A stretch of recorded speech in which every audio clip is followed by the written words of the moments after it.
Now, if you've watched any of my other Unraid videos, you know that I use both Jellyfin and Plex, and I'll go into the reason why in a second.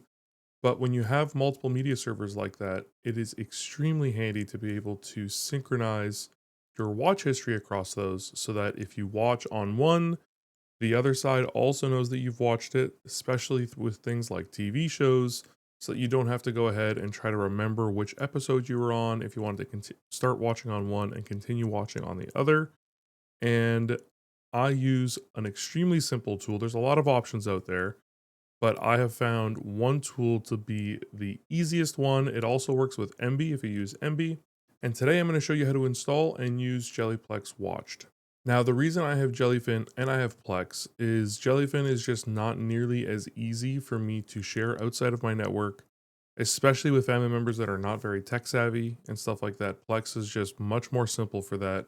And I do have Plex Pass, so being the server owner, I am really easily able to share, and those recent changes don't really affect any of the people that are using my server to watch stuff. So, like my parents, my sisters, so on. I use Jellyfin at home almost exclusively. Plex is just a pain in the butt for me. I'm not as big of a fan of the UI. I do have issues with it recognizing that it's in a local network, a whole bunch of things, and just Jellyfin's just been a much better experience for me. I enjoy using the plugins and stuff like that. So that's why I have both things set up, and it is extremely handy to have both of them synchronized because when I'm not home, yes, I could go ahead and tunnel into my home network and access my Jellyfin, but sometimes it is just a little bit easier to use the Plex app that, for example, I'm visiting my parents, they've already got Plex on that TV. I just go ahead and log into my user instead of their user, and I can continue watching a show that I had started watching at home, for example. So this is really, really handy. It works with shows, movies, all of your libraries, and the tool that I'm using is just extremely lightweight. So let's go ahead and show you how to get that installed. Now, the first thing you want to do is you want to go ahead and go to your apps tab, search Jellyplex, and install the Jellyplex app. All right, so this is my container template, and we're going to go through this as if you're doing it for the first time. Some of my stuff is already preset, so I'll go through with the change. And the first thing is going to be the dry run. So when you're originally setting this up, I highly suggest you have this set to true. And what that's going to do is it's going to allow the program to run, but it's actually not going to make any changes in either of the libraries. We can go ahead and check the log, make sure that it's working properly. If we want to, we can go ahead and make it so that it runs that dry run only once. So we can do that. This works also when you're not doing a dry run. So if you wanted to just run once, it's entirely up to you. But I prefer having it be false and having it set to a sleep duration of 1800. Now, the reason I chose 1800 is because that is about 30 minutes, and 30 minutes is a perfect time where between TV shows, it'll go ahead and sync that watched progress. You can have this be higher if you want. You can have this be double, like 3600, so it's about an hour. It's entirely up to you. The actual code is so light that my server doesn't really notice when it runs anyways, so I figured 1800 isn't too bad, but it does have a default of, I believe, 3600. Now, generating GUIDs, you only need to change this to true if you're using different files for each of your libraries, but if all of your libraries are looking at the same media files, just leave this as false. It really improves the performance. Generate locations is the opposite. So if you have one of these set to true, you're going to want to have the other one set to false and vice versa. And it's all based on where you have your files. And if you're using the same files or using different files for each of your media servers. So I have mine set for locations because both of my media servers are using the exact same files. They're in the same locations across both. So we have that for true. And now this is where you're going to set where you're going to have your synchronizations going.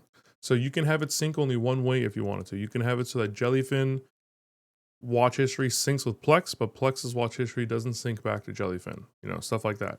So I have mine currently set where Plex is going to sync to Jellyfin. Plex is not going to sync to Emby since I don't use Emby. Jellyfin is going to sync to Plex. Jellyfin's not going to sync to Emby because I don't have Emby. It's not gonna sync from Emby to Plex because again, I don't have Emby, and it's not gonna sync from Emby to Jellyfin. So relatively easy there. And now this is the next important part that we want to have set up. What you want to do for your base URL, the easiest way to do it is to go back to your Docker, go ahead and open up your Plex, and then just grab this directly. By default, this is probably going to have HTTPS, and you don't want to put in your URL with the HTTPS because your Plex on your Unraid is not going to be HTTPS, and then it's going to cause an issue. So the easiest way is to just copy and paste it right back in there so that you're not making any mistakes. Plex tokens are kind of interesting to grab. The easiest way to do it is to go to some kind of media, and then you're going to go to your three dots here. You're going to go to Get Info, and you're going to go to View XML. And when you go to View XML, if you go to your address bar at the top here, and then you press End, you will see at the end here, there's going to be something that says Plex token, and then it's going to give you an actual token. You're going to copy that token value, and then you're going to go ahead and paste that in here. Now, Jellyfin, extremely similar. We're going to go to our Jellyfin server. So if we want to, I already have it open, but if we want, we go here, we go ahead and open that up, and then we grab our URL, and then we would paste it right in here. And then our Jellyfin token is going to be a little bit of a different setup. You're going to go to your sidebar here. You're going to go to your administration dashboard. You're going to go to API keys. And then you're going to go ahead and create a new API key. And you can call this one Jellyplex. I already have one set up, but we're going to do Jellyplex. We'll call this one Jellyplex 2. You would press OK. And then here it would go ahead and create an API key. You just copy this one, and then you paste this in as your token. And then Emby, you don't have to worry about it. If we go ahead and select Show More Settings, we can take a look at a few more things. Debug, we're going to put it in debug mode, so we're just going to leave it to false. The log file, I would just leave it on the default. Same thing with the mark file. The request timeout, I would suggest leaving this on the default as well. Max threads, again, this is a really light piece of code, so I just leave it on the default of 2.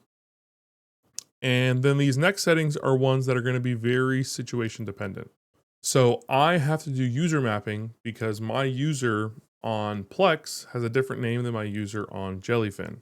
So what I've done is I've mapped the name Dimitri on my Jellyfin to Caddac on my Plex. And that makes it so that this tool thinks of those users as the same user. So if you have any users that have different names between the two media servers, this is the way that you would go ahead and map those. And you would have to do one for each user that has a different name. It's going to be easiest if your users have the exact same name across everything. So try to do that if you can. But if not, this is the way that you would go ahead and change that. And then very similarly, the same thing happens with library mapping. So for example, some people will have something called maybe TV shows on one, and it'll be called shows on another. Or someone will have something called movies on one, films on another. So here you would do the exact same thing here. It's relatively easy. The syntax is pretty straightforward. You can see an example of it here. And yeah, these are, again, very situational dependent. And it's just a lot better if you can try to match up the naming between the two media servers so that you don't have to worry about mapping them afterwards. Now, in terms of blacklisting library, you can make it so that particular libraries do not get synced between the two. So for example, maybe you have a personal library in there and you don't care to synchronize the watch history between those. So maybe you got like, family movies, or maybe you've got video projects. Maybe I'm putting all my YouTube videos in a folder so that I can watch them on my TV downstairs or something. You can blacklist that library in order to make sure that it doesn't sync. So there you go. You can whitelist libraries so that only the ones you list here are going to be synchronized, and then everything else is going to be ignored. So if you have a lot of libraries and you only want to synchronize one, it's easier to whitelist the one than it is to blacklist all the other ones. You can also blacklist library types, and you can whitelist library types as well. You can blacklist certain users and whitelist certain users, so it's very similar to how the library was working. And then if you have multiple Plex servers, you can have sync from Plex to Plex true. We don't need that, so we're going to go put that to false. I'm also going to put this to false, and we're going to change Emby to Emby to false because we don't have multiples of these. Oops, I can't type. But if you did have multiple Plex servers or multiple Jellyfin servers or multiple Emby servers, you're able to synchronize the data between those multiple servers as well, which is pretty handy. And Plex username, Plex password. And then the Plex server name, Plex username, Plex password is only required if you don't want to use the token. The token is a lot easier, so I would just suggest you do that. But if for some reason you don't want to use the Plex token, you can go ahead and do this. It's just a little bit more complicated. And then you're storing your Plex password. Wouldn't really suggest it. Use the token. When we're done that, we can go ahead and press apply. So we have it set up to dry run right now. So if I go ahead and I go to the Conjuring, and I'm going to go ahead and mark this as played. Let me go back to my home. It is now marked as played here, but if I go to Plex, I search it up, it has not been played on my Plex server. So if we go ahead and check now, I'm going to go to Jellyplex. We're going to go ahead and pull up the logs. We're seeing that it's running as a dry run.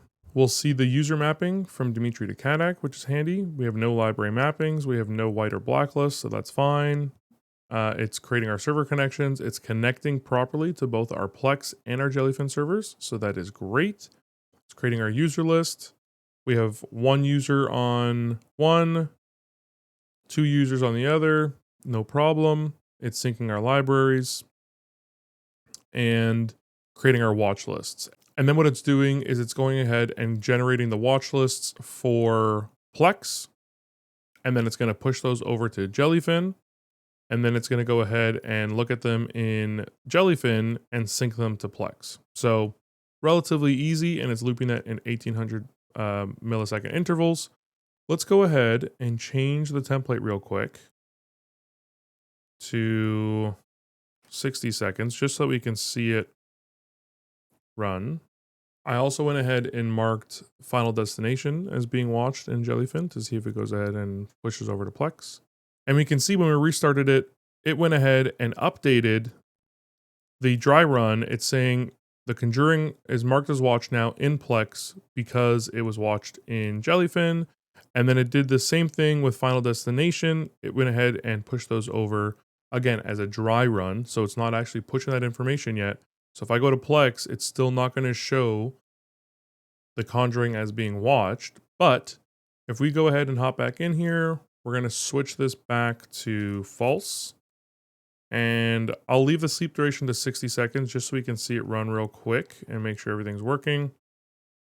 It went ahead and synchronized with success, which is great. It synchronized the watch time of those. So if I go ahead and refresh this now,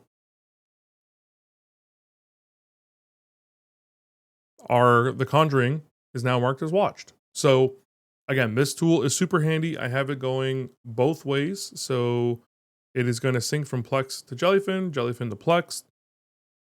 And again, it is such a light tool. It works extremely well. And I tried some of the other tools first. They were just overly complicated. Some of them required you to sign up for accounts and stuff.